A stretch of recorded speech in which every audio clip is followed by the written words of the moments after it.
Ngisasana kuthola umbiko la in the twist of events. It looks like Mamelodi Sundowns are willing to offer iWydad Casablanca uThembi Nkosi-Lorch. Bam-offerisha khona ngokweloni yabo bazomlona khona until le isizini le iphele. Kuthiwa iWydad Casablanca kumele decide until Friday. Kumele decide until Friday. Uma bengamhambisanga until Friday, umjida uzohlala kwiMamelodi Sundowns. Uma nikhumbula kahle iKaizer Chiefs ibifuna ukumsayina uThembi Nkosi-Lorch on a free because Mamelodi Sundowns were willing to let go of uThembi Nkosi-Lorch, but bezwa ukuthi iKaizer Chiefs are willing to sign uThembi Nkosi-Lorch.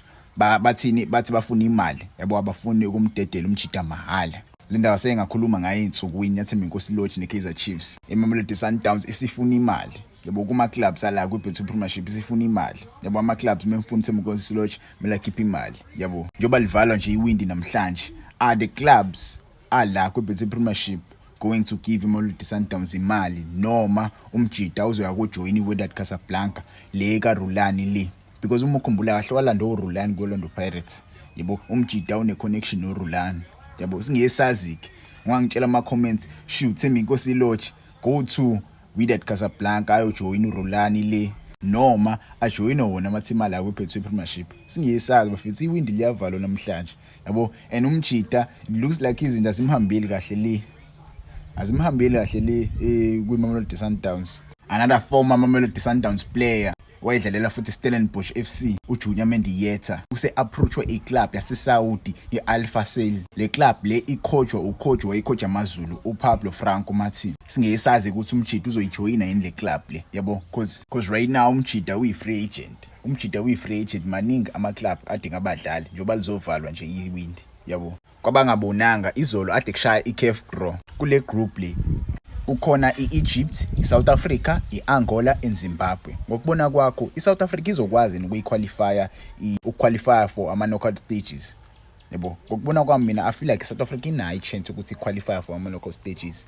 Bheka iEgypt yes ibidedli ngosikhathi kudlalwa ama-qualifier, ibidedli ngosikhathi kudlalwa ama-qualifier, but mase ubheka kahle kuma main competition last AFCON ibingekho that deadly yabo, ibingekho that deadly. I feel like South Africa inayo chance ukuthi iqualify yabo, ibu number 1 top actually le group, because if we don't top this group and we get to number 2 so dlala neMorocco yabo, and asidingi ukudlala neMorocco. Kumele senze sure ukuthi le group le sayitop. I-vote iMorocco yabo. Abanye abantu bangathi cha iMorocco kumele sidlale nayo. iMorocco bafethu ayifani nale Morocco sadlala nayo thina. Isiyashisa iMorocco edlala manje yabo, isishintshile. But-ke wangitshela ama comments should bafana top this group or get to number 2 yabo. Kusathulekile namanje kwezimnyama, kusathulekile baloke belona abadlali ngapha. Ukulona kwalo badlali labo mhlambe ngenzeka lo mdlalo ajoyine namhlanje asazi asibone yabo. Sakhona isikhathi liyavala iwini namhlanje. Wangitshela ama comments